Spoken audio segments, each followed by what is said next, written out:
ബാ മോനെ കേശവ ബാ. ഇപ്പൊ നീ വലിയ ബീരനായി പോയി. ഗുരുവായൂരപ്പന്റെ നേരത്തെ പറ്റി വിളിച്ച കള്ളനെ പിടിച്ചോനല്ലേ? ഇത് ഞമ്മടെ വക പേച്ചലാണ്.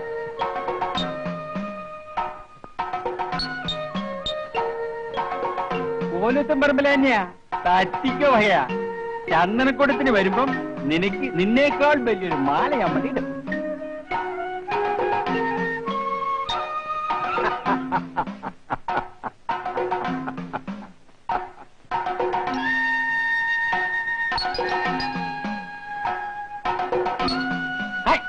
എന്തോന്നത് കേശവനല്ലേ?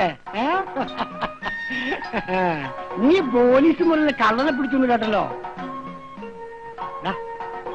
നമ്മുടെ വകയായിട്ട് ഒരു നെയ്പ്പായസം കയറി കൊടുത്തേ. ഇങ്ങനെ നോക്കിയേ, പാലൂപ്പള്ളിയിലെ പെരുന്നാള് ഇത്തവണ നമ്മുടെ വകയാ. ഒന്ന് ലെവലാക്കണം കേട്ടോ. അന്ന് മാളിനായര് വെള്ളക്കുതിരപ്പുറത്തായിരിക്കും വരിക.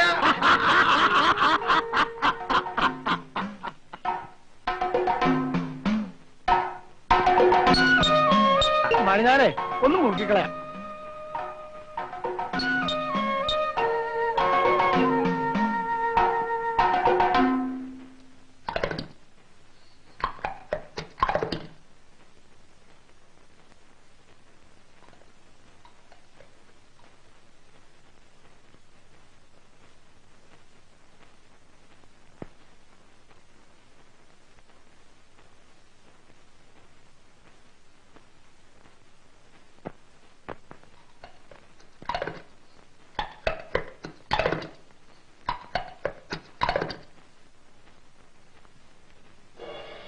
തീർത്ത തമ്പരാൻ ഒന്ന് സഹായിക്കണം. ഗുരുവായൂർ ഊട്ടുവരേക്കുള്ള നിങ്ങൾ വണ്ടിക്കാരാണോ? അതെ.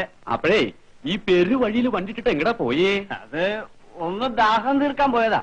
ഗുരുവായൂരപ്പന്റെ കലവറയിലേക്ക് മലക്കറി കൊണ്ടുപോകുമ്പോൾ തന്നെ വേണോ ദാഹം തീർക്കല്? ആ കേശവൻ അതിന്റെ എതിർപ്പ് കാണിച്ചതാവും. ഇനി ഇങ്ങനെ സംഭവിക്കില്ല. കേശവ, ആ സാധു കൊല എടുത്തോണ്ട് പോയിക്കോട്ടെ. അയാൾ കുറ്റം സമ്മതിച്ച് മാപ്പ് പറഞ്ഞത് കേട്ടില്ലേ? കൊല എടുത്തോണ്ട് വെക്കോളൂ. ഗുരുവായൂരപ്പന് പിഴയായിട്ട് ഒരു ഉറുപ്പ ഇട്ടേ കേട്ടോ. ആ എടുത്തോണ്ട് വെക്കോളൂ. പാവം പോയിക്കോട്ടെ.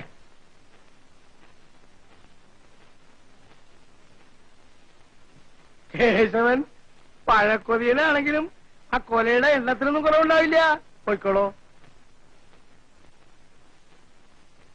മിടുക്കൻ, മിടുമിടുക്കൻ.